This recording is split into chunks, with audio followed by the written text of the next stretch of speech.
Hi, it's Haley. I'm the Wesley representative at the SHSU Wesley Foundation, and tonight I'm going to be doing a little devotional for Psalm 12.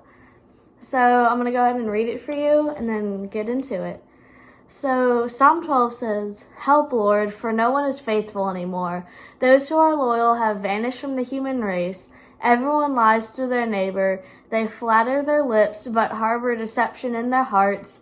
May the Lord silence all flattering lips and every boastful tongue. Those who say, 'By our tongues will prevail, our own lips will defend us. Who is Lord over us?' Because the poor have plundered and the needy groan, I will now arise, says the Lord. I will protect them from those who malign them. And the words of the Lord are flawless, like silver purified in a crucible, like gold refined 7 times. You, Lord, will keep the needy safe and will protect us forever from the wicked who freely strut about when what is vile honored by the human race."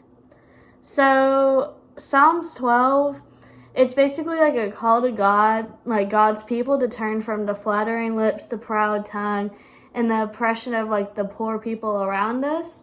God's response to the wickedness could be seen in verse 5, which says, "Now I will arise, I will set him in the safety of which he yearns." So let us, instead of look to the Lord, because we know and believe that the words of the Lord are pure words, like silver tried in a furnace of the earth, purified 7 times. You shall keep them, O Lord. You shall preserve them from the generation forever, which is in Psalms 5, lines 6 through 7. In a world tainted by misery and affliction, there are not many things that are like truly pure anymore. Not many things are guaranteed or certain, especially in times like this with the corona, us being in quarantine, nothing's certain anymore. But sometimes we need to be reminded that we still have like God and His Word, which is often seen as pure and righteous. We still have Him no matter what's going on. It is very important that we remember this. For far too often, even Christians are pulled into this world without God mentality, and it permeates into our society. Like, we see it a lot happen now, as much as we don't want to admit it. We get caught up in the cycle of life, hurrying from here to there to accomplish nothing of true eternal value. Unfortunately, Christians have allowed the world to taint their view of things and consequently not been the salt and light they are called to be.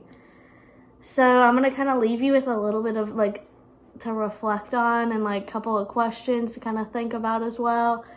So we must remember that we still have a God-given purpose to fulfill during the few short years we're on this earth. Just remember to continue to pray and continue to stay by God even when times are tough and we feel like He is not there by our side any longer. So a couple questions are, how do you try to stay close to His Word and trust in Him during tough times?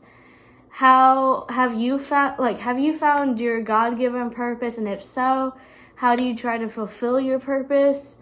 And how do you choose to handle like the wickedness and like everything going on around us? Like, how do you handle like all the negativity that's going on?